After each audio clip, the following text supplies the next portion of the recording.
Welcome to today's custom-tailored deep dive.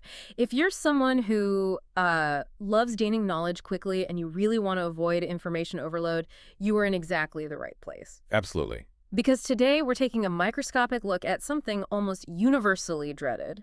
The job interview. Yeah, the job interview. No matter how far along you are in your career, we have all been there. Yeah. Sitting in that waiting room, trying to, mentally organize our entire career history. Right.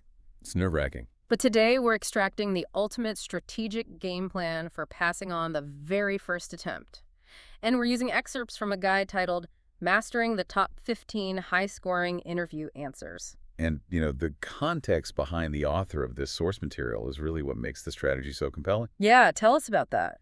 Well, we aren't just looking at standard corporate HR advice here. The author actually brings decades of experience leading and coaching recruits across the emergency services and the armed forces. Yeah, so we're talking about high-stakes, zero margin for error environments.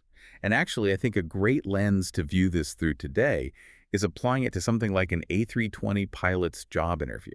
Oh, that is a perfect example because the pressure there is immense. Exactly. And what the author noted over the years is that in these high-stakes environments, candidates constantly crumble under pressure.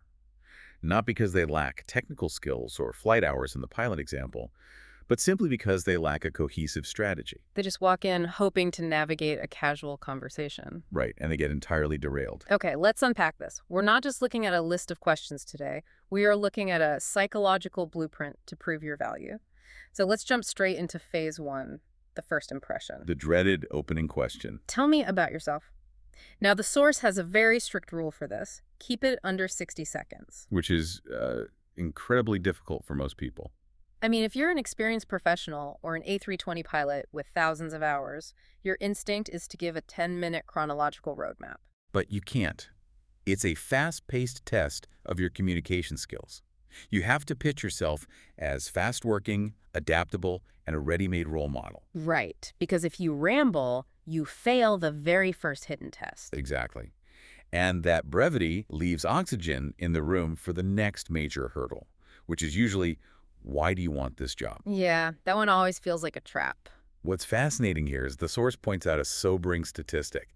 We spend approximately 25% of our lives at work. A quarter of your life. Yes. And hiring managers know this. So if you just give a generic answer that says you want a paycheck, they see you as a flight risk. They want genuine passion. They want proof you've researched their company culture. Exactly. You're choosing them because their environment meets your high standards. Which totally shifts the dynamic. It moves naturally into discussing your strengths, right? The guide says to match your strengths directly to the job description. Yes, so if the job requires rigorous organization, you highlight your work ethic and organizational skills. If it's problem solving, you focus on that. You're basically acting like a mirror. Reflecting their exact needs back to them. Here's where it gets really interesting. The big question. Why should we hire you? This is where the guide demands 4 concrete reasons for a top-scoring answer. Okay, let's hit them. First, you have to be ready-made with an immediate impact. Second, you have to be flexible to do duties outside the strict job scope. Meaning you don't just say, that's not my job. Never. Now, the third is being commercially aware.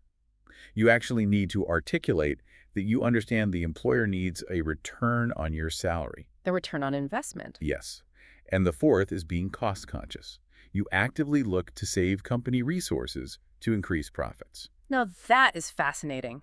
Candidates rarely think of themselves as a financial investment. But even going back to our A320 pilot example, commercial awareness and cost consciousness are huge. Oh, absolutely. Fuel management, efficient taxiing, preserving the engines. It's all about saving company resources safely. So it applies everywhere. It does. Okay, so we've proven our return on investment. Now we move into phase two, which I like to call navigating the trap doors. The vulnerability questions. Right. Starting with the biggest trap of all. What is your biggest weakness? I want to warn you right now, never use fake weaknesses. Please don't say you're a perfectionist. Right. It's an automatic red flag. Because this question is fundamentally a test of honesty and self-awareness. The source gives a perfect example for this, doesn't it? It does. The example they provide is admitting that you struggle to say no to extra responsibilities because you don't want to let people down. Which is very relatable. Very. But you immediately follow it up by saying you've learned to assess your capacity first. to ensure you maintain high-quality work on your core tasks. It shows you actively manage your flaws, Exactly. which leads right into owning your mistakes.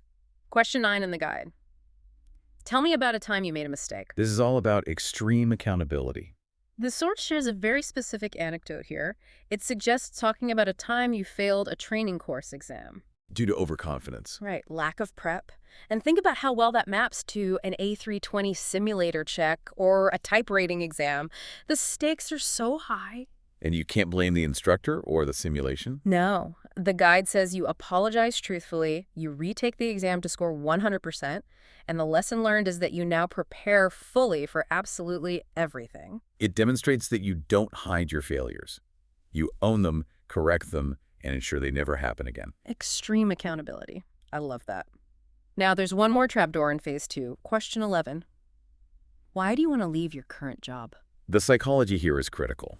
Hiring managers generally assume that you are the problem if you speak negatively about your current boss. No, for sure. If you bash your boss, they just picture you doing the same to them in a year. Exactly. So the strategy is to remain entirely positive. Forward-focused. Yes. You say you're ready for a new challenge, and you emphasize that you are leaving your current role on very good terms. Keep the baggage at the door. Always. Okay, moving into Phase 3. The behavioral battleground. This is where they test teamwork, conflict, and motivation. This is where you need evidence. And the guide relies heavily on the STAR method here, right? Yes. Situation, task, action, result.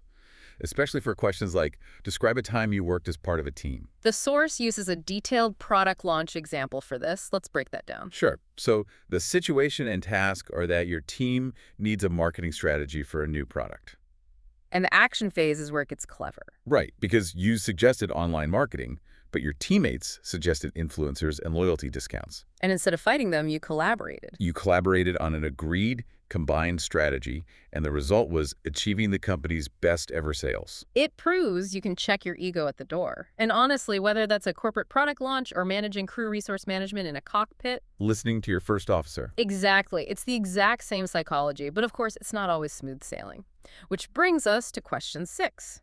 Handling conflict. Saying you've never had a conflict is an automatic fail. It just means you lack experience or self-awareness. So how does the source dissect conflict resolution? They use an example of dealing with a team member who constantly dismissed your ideas. Frustrating. Very. But the action you take in the STAR method is pulling them aside for a private and calm chat. Not calling them out in front of everyone. Never. You challenge the behavior privately, you get an apology, and eventually you become good friends. If we connect this to the bigger picture, It proves independent, mature problem solving. you don't need management to hold your hand through a disagreement. You handle it internally. That is huge for a hiring manager. Now, let's talk about core motivations and culture fit. Questions 10 and 12. What motivates you, and what are you looking for next? The guide lists 3 highly specific, acceptable motivations: doing a great job for secure employment, continuous improvement and learning, and being part of a supportive team. And what do you never mention? Money. Never mention the paycheck. Never. You just mirror those same motivations when they ask what you want in your next job. Right. You say you want a positive team environment, a manager who provides direction but empowers you, and a clear path for career progression. Okay, we are in the home stretch here. Phase 4. The personal life, the paycheck, and the final impression. Let's start with the 5-year plan. Where do you see yourself in 5 years? Everyone hates that question. They do, but remember, recruiting is enormously expensive. This answer must prove long-term commitment. So you tell them you want to become the go-to expert in your role and eventually train new members. You're proving your longevity, you're an investment that will mature. And what about the free time question? Question 13. What do you do in your free time? That always feels a bit invasive. It's a risk assessment. They want to know your outside life won't drain your in-office energy. The source advises focusing on productivity and health, gym, team sports. Things that build stamina. But the best part is the specific book recommendation the source gives. Oh, It says to mention that you read Extreme Ownership by Jocko Willink. it is such a brilliant name drop. That book perfectly reinforces the theme of accountability we've been building this entire time. It anchors the whole persona. Okay, the moment of truth. Question 14. So what does this all mean for your wallet? Salary expectations. The guide relies on the Glassdoor research strategy here. You have to know the numbers before you walk in. Let's walk through the source's specific example. Obviously, an A320 pilot is in a different tax bracket, but the math framework is identical. Completely identical. So if your research shows the range is $37,000 to $45,000. You ask for a salary slightly below the top end, like $43,000. But you don't just ask for it. You tie it to an annual review. Right, you promise a great return on their investment in exchange for that $43,000. You're speaking their language, the language of a commercial asset. It's confident but flexible. Perfect. Now, the absolute final hurdle, question 15. The interviewer asks, "Do you have any questions for us?" And saying no is a massive mistake. The ultimate closer. You need to demonstrate a competitive edge here. The source provides 3 specific high-scoring questions you should ask. Let's hear them. Number 1, what advice would you give to the successful candidate to excel? I love that. It makes them visualize you succeeding.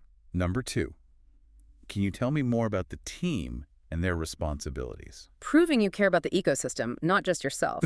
And number 3, is there any additional information or literature I can read while waiting for the result? Which just proves you are proactive and deeply invested. It is the perfect closing note. It really is. So, wrapping this all up, a successful interview isn't just about reciting answers, it is about executing a strategic game plan. Highlighting accountability, teamwork, and your clear return on investment. Exactly. And before we go, I want to leave you with a final thought to ponder. This is an interesting angle. Yeah, because we've talked about this source as defensive armor, a way to survive the 15 toughest questions.